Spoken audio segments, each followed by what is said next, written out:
what they can to protect and, of course, help the patients of COVID-19. The World Health Organization has estimated that among between 1 in every 10 people that are positive globally is a healthcare provider. So far, the government has reported that 34 health workers have tested positive for COVID-19. So tonight on the show, we just want to focus on the frontline health workers. What are some of the issues they are raising or encountering as they help nations deal with this pandemic? And to help us with that discussion, next to me, Seth Panyako, the Secretary General for the Kenya National Union of Nurses, and at the far end is George Gibore, who is the Secretary General for the Kenya Union of Clinical Officers. Before we begin this conversation, there was a strike that was to begin tomorrow, Monday, 18, but we saw earlier today you had a briefing and called it off. Is it calling it off, extending the deadline? What was it all about, Seth?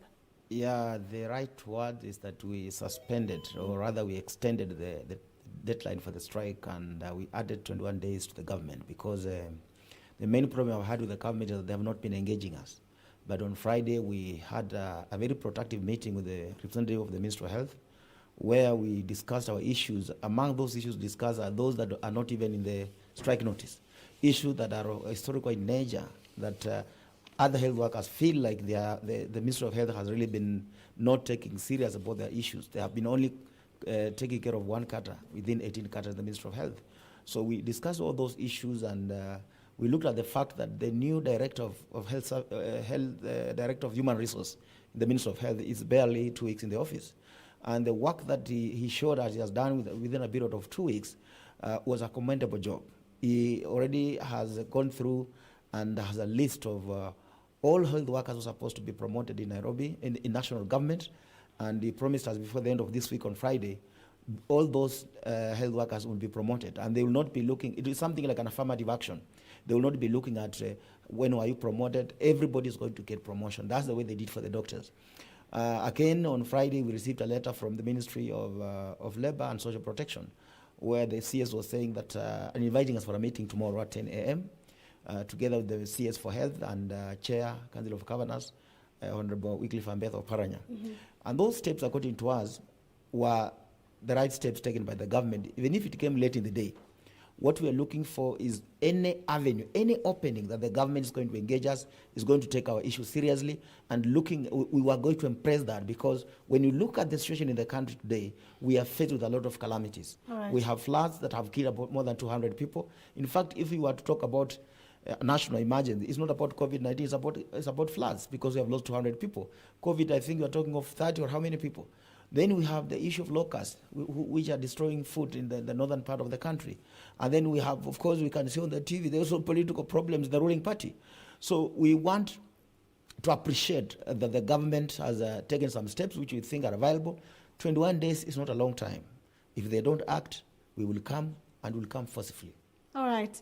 And Gibore, karibu sana to the show. You are also in that meeting of people complaining, of course, healthcare professionals complaining. These are the clinical officers. So when Panyako talks about some cadre or the government not involving or engaging some healthcare providers, who are these healthcare providers? Are we talking about nurses and clinical officers only, or do we have other healthcare professionals?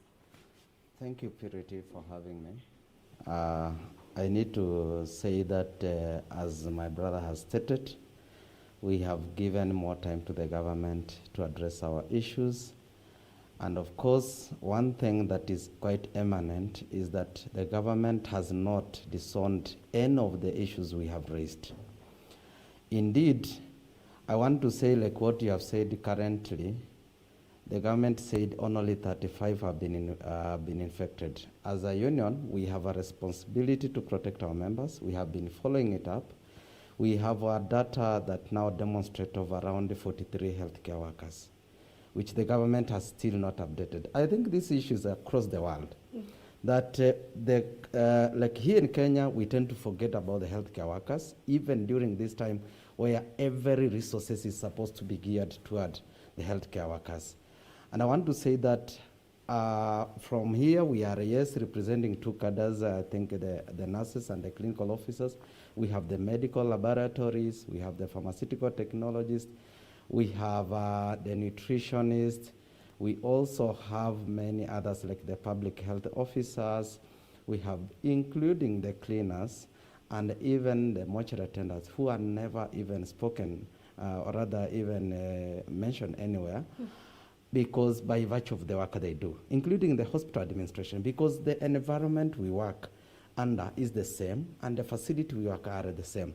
So they are actually subject also to exposure similar to any other healthcare workers. However, when now you look at risk assessment, you might find that it varies from certain cadre to cadres. So these are what we call the frontline healthcare workers who the government has been giving actually a deaf ear. But we want to appreciate that, yes, we had a meeting as he has said, and of course the CS for Labor has written to us a letter appealing that we give them time. Something that we have been looking that we can have a platform where we can engage and address the issues that are of great concern to the healthcare workers. They have given us that time. And of course, extending time, or rather giving them 21 days to do that, it does not bury the issue that we have been raising. It is actually trying to tell them that indeed we are willing to resolve these issues without disrupting the services, where Kenyans are actually looking upon us to assist and ensure that we are able to tackle and curb the spread of the COVID-19. All right, and we'll shortly be talking about those issues that you're raising even as we fight this pandemic. But as I was asking our viewers, your opinion, it's now the 3rd month since the first case of COVID-19 was reported in the country. Today we reported the highest number of COVID-19 cases, 57 of them, and now we are at 887. What's your opinion, Panyako, on the country's response to this virus so far? I think the response of this country has not been what is expected of Kenya as a country in Africa. Because when you talk about Africa, you look at which our countries look like they're the powerhouses of Africa. You look at South Africa, you look at Kenya, Egypt, and maybe Nigeria. So Kenya should have been actually testing almost 5,000 people per day. We should also put in measures in place that we have to begin reopening our economy. But here we are testing 500 people, 300 people. You go to 1,000, 2,000. Here Tanzania has been doing 200 in a day. 2,000 in a day. South Africa has been doing 5,000. I don't know what Nigeria has been doing, but I think with the financial muscle that Kenya has, we should even be testing 10,000 people in a day. You see, the money that is being mobilized and put together is huge chunks of money, billions of shillings. But when you try to look how this money is being used, you see that there's actually lack of prioritization on what's supposed to happen. I thought testing of Kenyans, not only those people are suspected, is key. When do we open our schools now? What are we supposed to do for our children to go back to school? What are we going to do for us to go back to a normal life? It may not be normal. It will be normal in the current situation. But I think as a country, we are not doing what we're supposed to do. We need to test these people because some people might be enjoying, because when they go there announcing this they have allowance which they're being paid.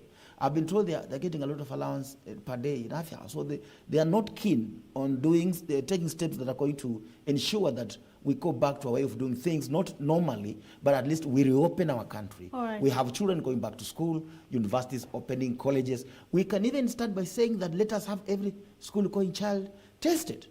And it becomes the responsibility of the parent to ensure that your child is tested. So once you are tested and the school reopens, they can give parents like 1 month. And then the country should go out there and ensure that we have laboratories all over the country where parents can easily move in and test their children, and they have a certificate, and they can go back to school. The same applies to our teachers, because I don't think as a country we are ready to stay another three months without going back to doing business. We are looking out the country. We already have a fragile economy, and the more we continue staying out like this, the more we're spoiling our economy. I don't think the country has responded in the manner that it's supposed to be. For example, the president said, let frontline health workers, let us have a welfare package for frontline health workers. The president never said, let us have a package for health workers.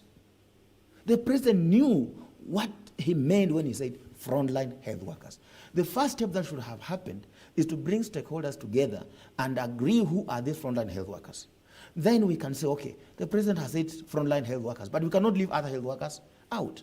So we begin by first, how do you assess to know the level of risk? For example, somebody was on TV and I was so surprised, a very senior person, a colleague of mine, a medical doctor, and they were saying that you cannot use the number of contact hours that somebody is exposed to a risk to gauge the level of risk. I laughed off because there are 10 principles that we use when you're assessing risk. And we'll be coming back to that. Let me also hear what he has to say in regard to the country's preparedness. He's saying we have not done enough. The Minister of Health officials have been on record saying that we have the capacity, but we don't have the pharyngeal swabs, the nasopharyngeal swabs that are used for testing. This is the main issue. Do you think we have responded well as a nation? Purity, thank you again for this time. I look at it like we have a mixed reaction on that question, and I want to say there is a part we have tried and there are other side that we have failed. And I want to say that like what we are looking the country running to actually do limited movement, or rather what we can call even a lockdown. I think we are just running after the disease. We are not tackling the disease, what is supposed to happen. We hear certain case, now we run there. We hear certain case, we run there. Like for instance, what my brother has highlighted, the issues of testing. The government has continually telling Kenyans that they have the capacity of testing 30,000. We still do less than 1,000. This is not what, if you tell people at least 30,000, then you should be able to do at least 50% of that. Now, since they say that, it's more than 4 weeks. And they have never moved to an inch to ensure that they are demonstrating to Kenyans that they are able to do that. This is even despite the Jack Ma contribution to this country, where he assisted this country to actually continue growing the capacity to test. They also said they were to test in mass the healthcare workers. This has never happened. It has never happened, and as it is only almost around 3%. If it has grown, maybe because of those who are working there to be tested, it should be less than 7% of the healthcare workers. We are not even doing, we do not have the assessment, health workers risk assessment to ensure that you are able even to track those who you can maybe look at and test. And I want to say that, one, when you are responding to such a pandemic where we are, we need to be moving with the pace. The issues of training of health workers, we're still crying about it. The health workers has never been trained. We are still talking about training. This is since March, and this is now the third month. That is a shame. Two, we're still talking about PPEs, recommended PPEs. Imagine you go to facilities, health workers, they don't have PPEs to protect themselves. Because if you don't protect the healthcare workers, you cannot protect the community, the people who are seeking services in that facility, and similarly, you can't protect their family. So there will be a source of spreading the disease. All right. So, and the other thing I need to mention is that once you do those two, as we rely on the media to inform the country and the Kenyan, the public education must be able to be physical and must be seen to be happening. And that's why you see a lot of Kenya resisting. When you militarize the process of testing, the way you pick people once I've been tested positive, the way you pick my wife, until the relative says, I cannot. And I want to say this. My wife knows I'm a sick patient, and she told me, if you test positive, don't ever say you're married to me, because of the process and what they are seeing on TV. That we must be able to tell people and explain to them what they are doing rather than actually criminalizing the whole process. This is actually against the WHO recommendation, and it has actually advised against this. When even you do the curfew thing, it must be in the line that you are supporting these people to adhere to the rules, not to criminalize. Because we have had people being arrested, put in the quarantine center, and then after 14 days, released home without a test. All right, and we'll be getting to those challenges, Gibore. Once again, you mentioned, Panyako, about reopening the economy. The World Health Organization has warned African nations, actually every nation, against lifting the restrictions they're saying that we first have to focus on the testing of the people before we open the economy. But do you have an idea on how this can happen? If I was a mathematician, I will tell you to test 48 million Kenyans, because everybody must be tested. It's not an issue of a few people. And you are doing an average of 1,000 per day. How many years are those going to be? How many years? I'm not a mathematician. 48 million divided by 1,000. No country has been able to test maybe 400 years. The entire population. You need 400 years or 40 years. I don't know. I'm not a mathematician, but I'm going to see very quick mathematics. What I'm saying is this.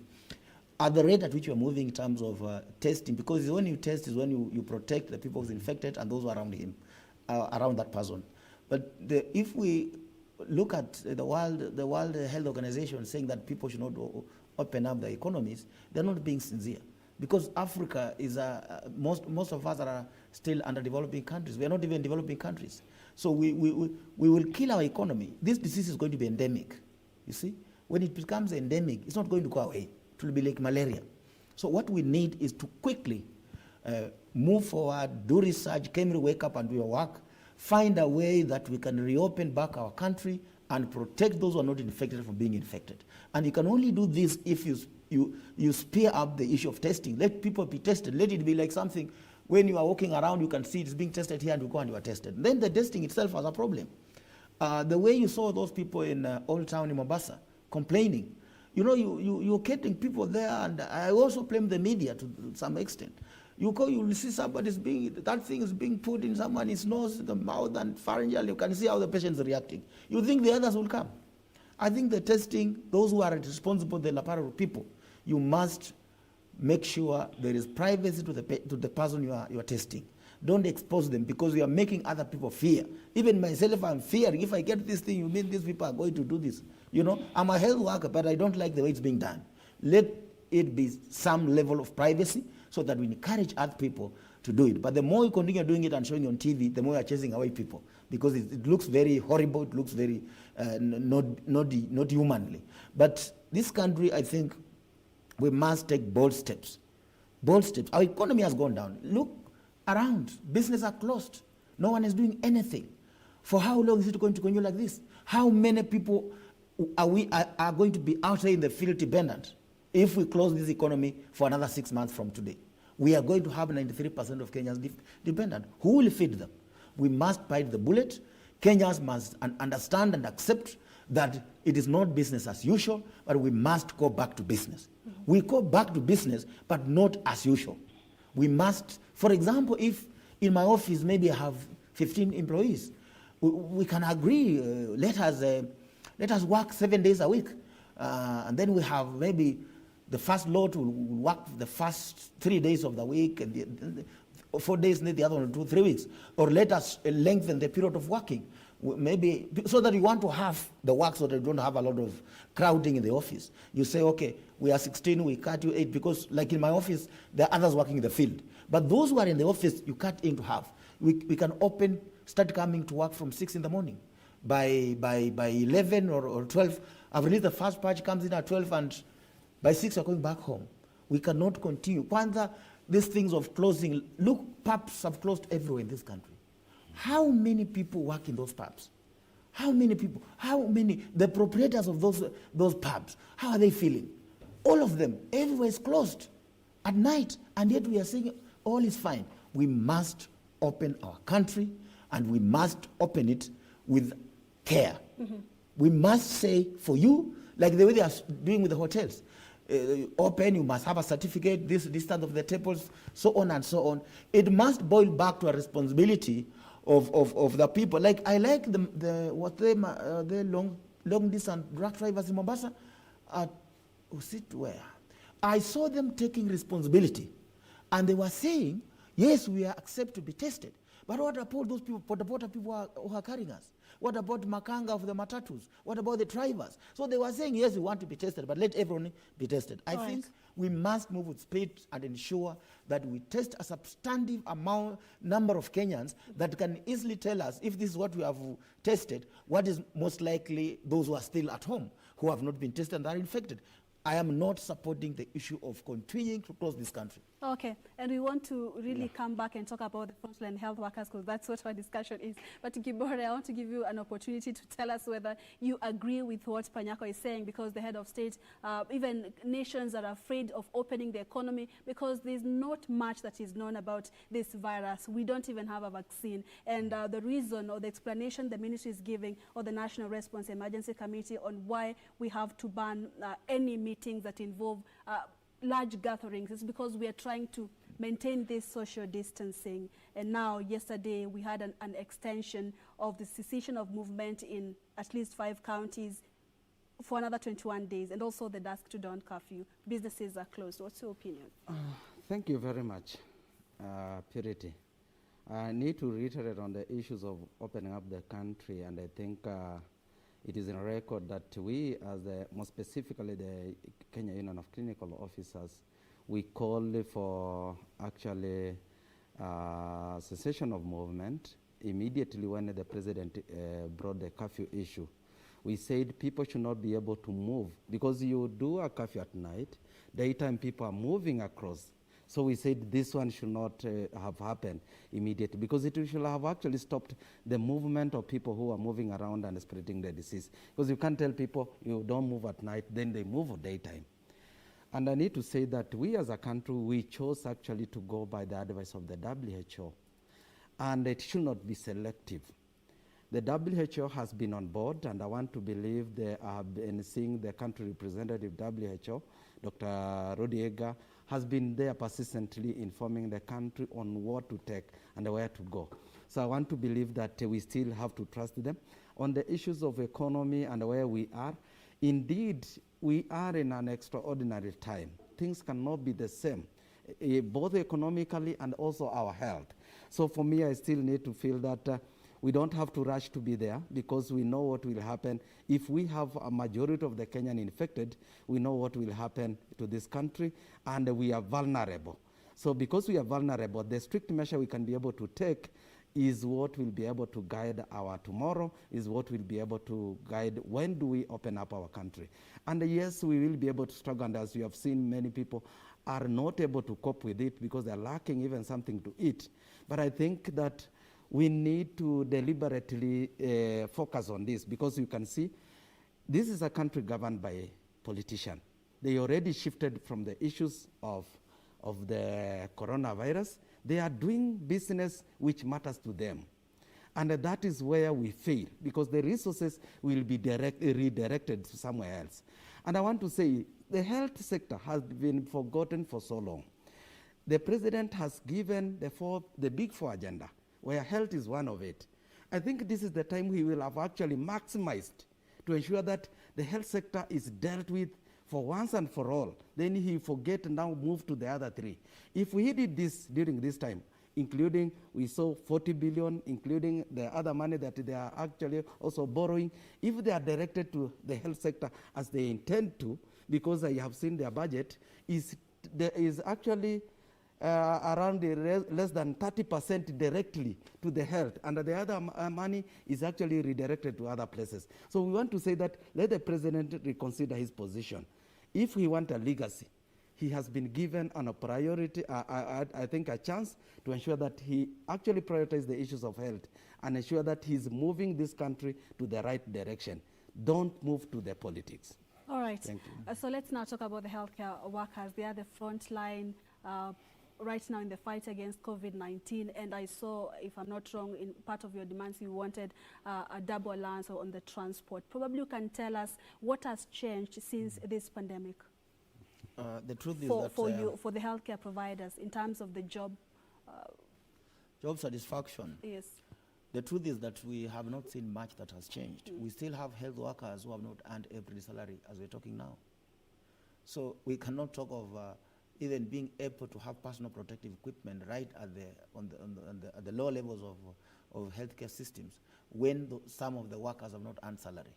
It is becoming a serious problem in Kenya, failure to pay salary on time by the county governments, and that's why we're saying one of the problems that should be resolved is to have the Health Service Commission to take care of the health workers of this country. Salaries, education, everything, promotion, discipline, so that we move away from the issue of us fighting for butter and bread in terms of have not earned my salary, to now moving to the step where we are now going to be part and parcel of resolving the problems in the health sector in this country. But at the moment, we're still fighting for non-paid salaries. We went and we were asking many things when we issued, before we issued a strike notice. Among those things was about the high cost of transport in Kenya, because most of public servants in Kenya, as well as health workers, they use public means, and that public means, the measure that has been put in place by the government, we support, but also they come in hand with certain cost implication.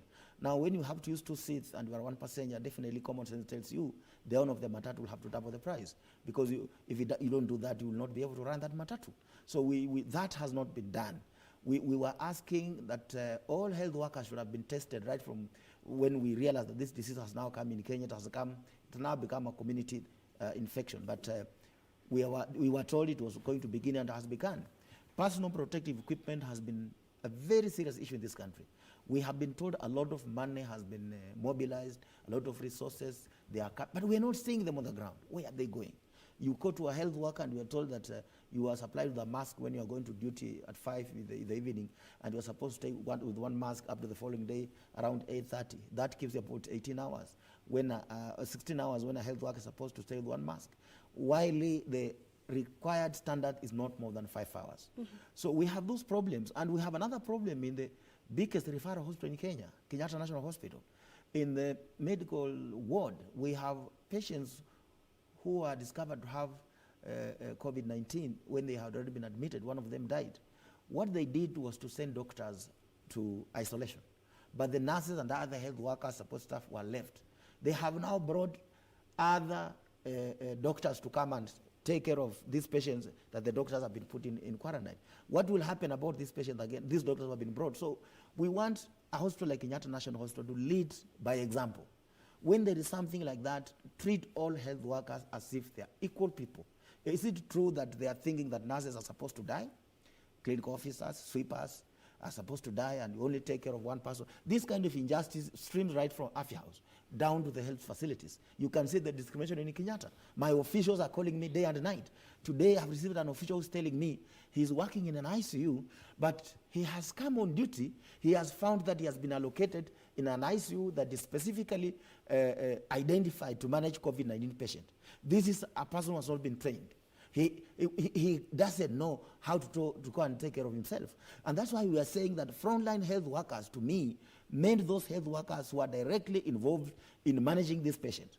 Then those who are in the screening area, like casualty departments, outpatient, if they are working, and then the isolation itself, the treatment area. Those who are the frontline health workers, the government ought to have given them special training, and of course, gave them special terms of employment, terms of engagement between this period, so that these fellows don't go home. They stay in a place like a hotel. Then after you have worked for 14 days, because WHO standard requires that when you are exposed to a risk for 14 days, you are supposed to be given a break. You are tested. If you are okay, you are given a break. If no problem, you go back to stay with your family. After another 14 days, you come back. That's not happening in Kenya. Okay, and before we get to the issues, the exact issues during this pandemic, Sabundi Peter is telling me, kindly ask Seth Panyako, what is the status of the 2017 CBA? The CPA is a 2017 CPA. You know, it is one of the things that we had almost completed. We were left with 3 issues. One of them was risk allowance, which you have heard us talk about the level of risk. You cannot pay a nurse 3,850, and you are paying somebody who's 4th line. You know, we have front line, first front line, second front line, third front line, and 4th line front line. You are giving a 4th line front line 20,000, and you're giving a nurse 3,800. You're giving a clinical officer 3,000 shillings without any justification. So we had not agreed on the risk allowance, but the way we were negotiating, there was almost everyone agrees that nurses should get higher risk allowance, because there was a document that was developed when Professor Nyong'o was the Minister of Health, and nurses were rated as high risk. There's risk, but we are rated as high risk. And the proposal then was that nurses ought to have been given 20,000 shillings as risk allowance. It was never implemented. And then number 2, the issue that we have not also tackled in the CP was the issue of grading structure. You realize that when SRC came up with the grading structure, it said that it classified nurses into section 1 unskilled, another one semi-skilled. And we opposed that, and everybody agreed with us, the two levels of government, that nurses are very highly skilled people. Even when you look at Black Law Dictionary, you look at Oxford Dictionary, how they define a person who is skilled, what is required of you to be called a skilled person. You cannot read a nurse as a skilled person. Unskilled, when you go to a dispensary, you find a certificate nurse is the doctor, is the nurse, is the pharmacist, is the lab person, because at that at dispensary level, you hardly find a pharmacist. You will hardly find a pharmacist. You will not even get a lab. And you get two people actually, a watchman and a nurse. So, and you call these people same-skilled. It is extremely wrong and it's unacceptable. The last thing that we looked into was the issue of leave allowance. If you tell a nurse that leave allowance is 4,000, how do you expect me to go home with 4,000 shillings? So we want at least a basic salary, 1 month's salary to be given to health workers and nurses as a leave allowance. It's already happening in Moi Referral. We negotiated a very good CP in Moi Teaching and Referral Hospital, and all workers are given 1 month's salary for leave allowance. And so those are the three items that is holding our negotiation. Then we have SRC grading public servants under partisan grading structure. We have the Public Service Commission, the Ministry of Public Service, which has brought up another grading system, which is not like partisan grade. There's a lot of confusion between arms of government responsible for management of human resource. Public Service Commission is doing something different. Public Service, Ministry for Public Service and Ministry for Public Service is doing something different. SRC is doing something different. State corporations are doing something different. The reason why SRC came up with the partisan grading structure was to ensure that every public servant in Kenya is paid equally. That's where equity comes in, because if I'm a nurse and I'm being employed, for example, at job group C1 at the first entry point, that should happen everywhere in government institutions. But everything, when they did that partisan grading, they saw, oh, if this thing we implemented the way it's supposed to be, nurses will get a good salary. So they revert again to the old one. Okay. So that way, that's where we are. The problem we have, the ministry is telling us we need to use the grading structure for from the public service, Ministry of Public Service. And as we are saying, no, we are going to use the grading structure of Peterson, because that is what has been recommended and advised by SRC. That's where we are. All right. Gibori, there has been a global shortage of the personal protective equipment. Of course, other nations are talking about it, and Kenyan health professionals are also talking about it. But do we have unique challenges when you compare other nations, health workers from other countries, that they are enjoying some privileges during this fight that Kenyan health professionals are not? Thank you for bringing that issue up, and we need to say yes. Of course, you asked Seth what has changed. Indeed, for me, I say many things changed, because like what we are talking about, the PPEs is something that health workers are not using always. So it is something new, and that's why we normally insist on training, because on the infection prevention control, you must be able to tell people that you'll be using 1, 2, 3, and when you are using this, how you put it on. That is what we call the on and off. You put it on, and then when you are taking it off, because the majority of the health workers who are working in the isolation center and directly to the patient who are infected, that's how they get infected. And the training must be specific to that, where assimilation is happening. Now, the government has adopted the system of training healthcare workers online, which might not be sufficient, and it cannot instill confidence in the healthcare workers who are actually seeing this patient. So that's why we are saying the government must prioritize. And of course, I need to challenge you.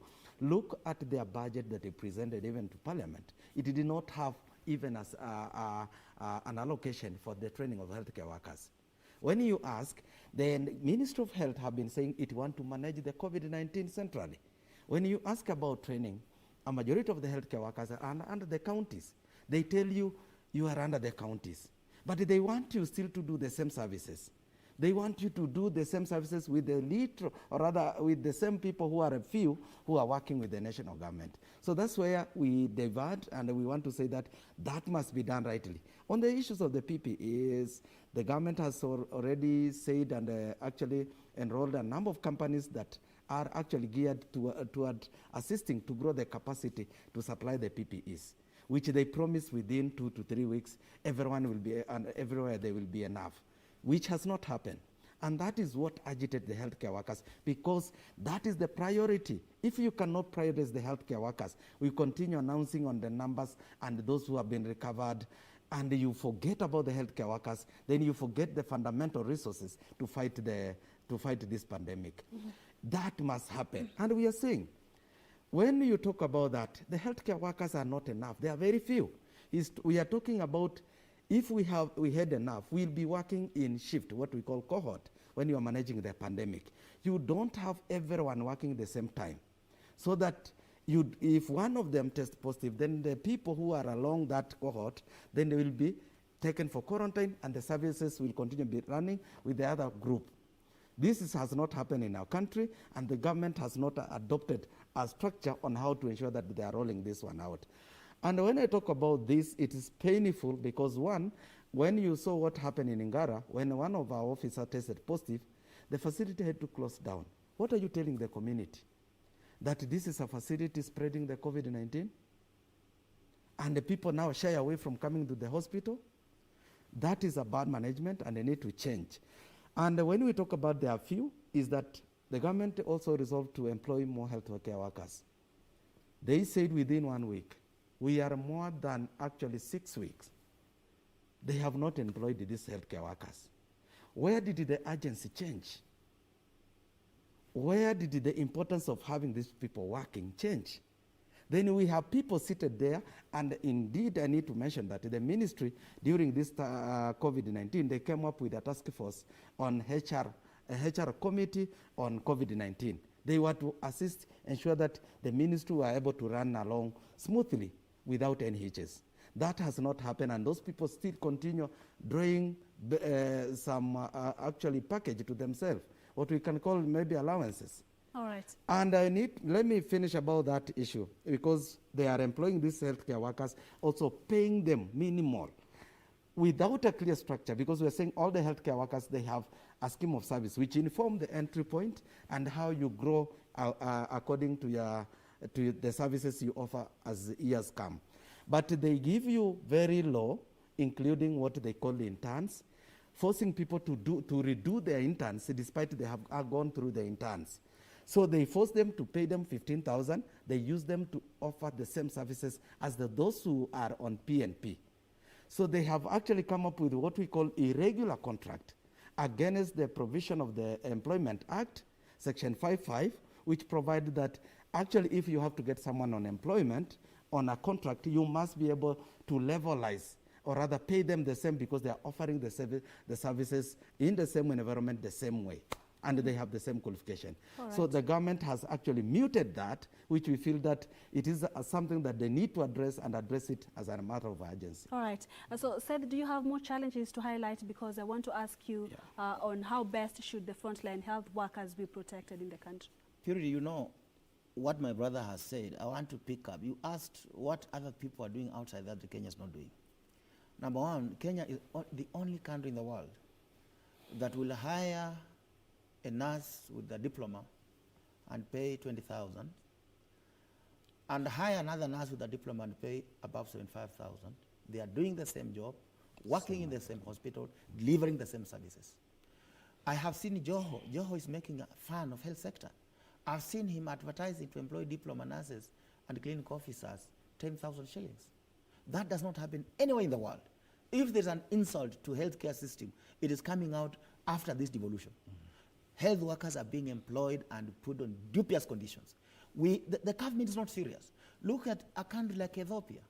It went ahead and took a medical cover, life medical cover for all health workers, so that if you happen to die as you continue to deliver your duty, your mandate as a professional, your family will not suffer when you go.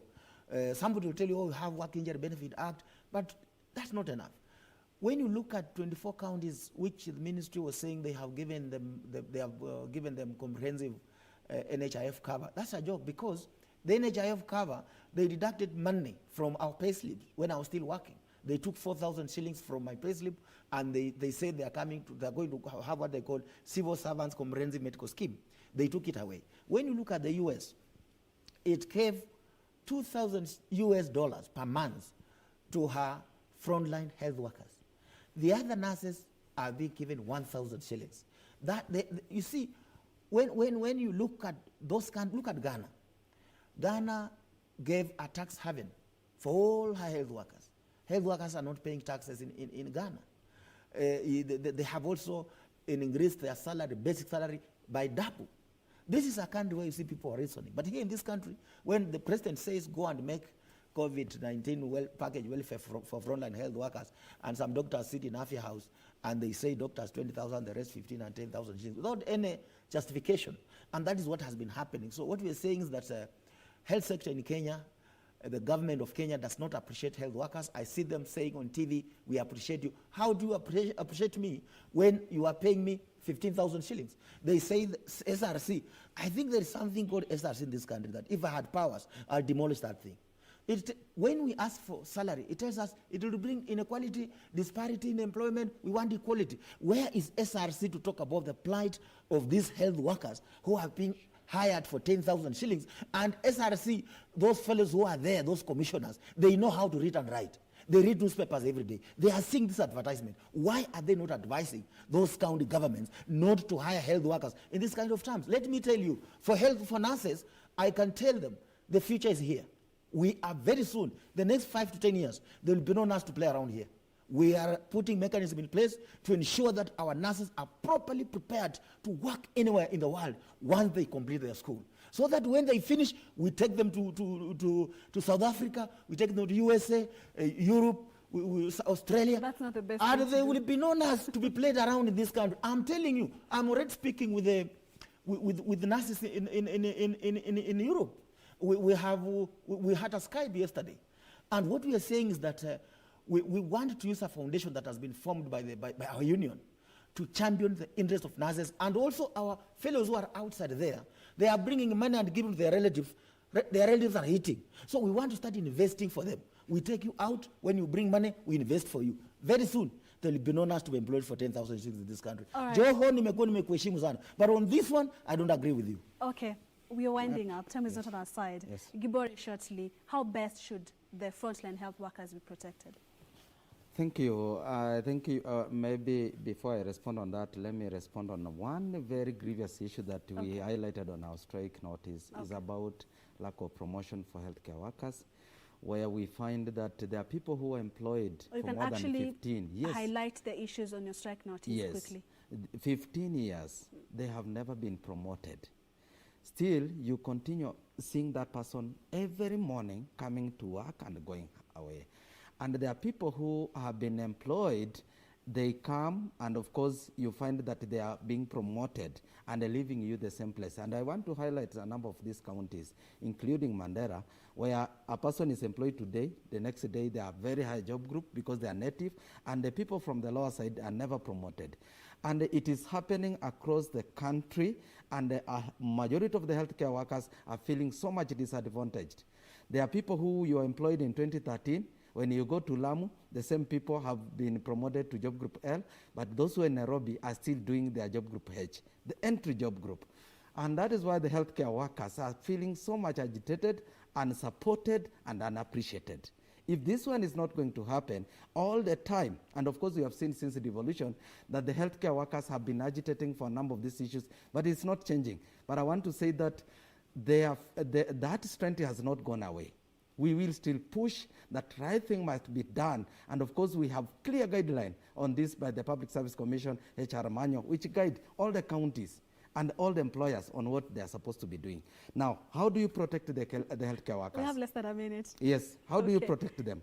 Educate them sufficiently and what they are supposed to be doing to protect themselves, protect their family, and protect the people they are seeing by using the PPEs, rightful recommended PPEs, because they are clearly indicated in every facility. If you are in a health center, where you are in a high-risk region, what you are supposed to be using. And for those who are working in quarantine and isolation centers, what you are supposed to be doing. So all those people must be able to be educated and be provided by the requisite recommended PPEs for them to be able to protect themselves. All right. And lastly, is that these people must be able, like those who are in isolation center, must be given a place to stay when they are serving in those places so that they don't come from home, risking their family, and also ensuring that they are not able to infect their people at home. All right. Seth, I want to give you 30 seconds. Yes. If you have an additional points in regard to protecting frontline health workers during this time? Fortunately, nurses don't have a very serious issue in terms of training. Every nurse is trained on how to don and doff personal protective equipment. What we need as nurses is provide us with personal protective equipment. Before you even think of giving us COVID-19 package, ensure that every nurse gets his or her salary on time. That one is not too much to ask from the government. The COVID-19 package must be revised so that we feel we are all appreciated. But as far as I'm concerned, I want to thank the nurses of this country and the health workers in general. Despite the fact that we are working in very hardship conditions, we have put in all that we can put in. As much as we lament and say things must be improved, we continue to risk our lives. You continue to work and protect this nation. I clap for you the way others are doing. I give you mine. Thank you. Continue like that. As your leader, I'll continue fighting for your rights relentlessly. Okay. Seth Panyako, Secretary General, Kenya National Union of Nurses. George Gibore, Secretary General, Kenya Union of Clinical Officers. Thank you so much for your time. And we also clap for you for representing the nurses. And let me finish with this tweet. Dr. Godfrey, you're calling yourself at Ndungu Jr. on Twitter, sending a very emotional message saying, last night at midnight, my team and I sacrificing our sleep to attend to a distress call. Indeed, we are celebrating you tonight and every single day as the world continues to battle this virus. Now, I want to leave you with two things. One, weather forecast. And number two, President's message during this time. Of course, fasting, celebrating the frontline healthcare workers on the tremendous job that they are doing to protect these communities and the country. And number two, the call to just adhere to the WHO recommendations on washing your hands, staying at home, social gatherings, wearing on that mask, and so forth. Why don't you listen to the president himself? Thank you so much. That's coming up shortly. Thank you for your time. Thank you for watching. Your feedback time is not on our side, but I promise I'll sample you. I'll be having a look at them off air, and I'll also see you again next week on Sunday, same place, same time, of course, with a different discussion and different guest. I'm Purity Museo Baronabuli, has been our sign language interpreter tonight. Good night. God bless.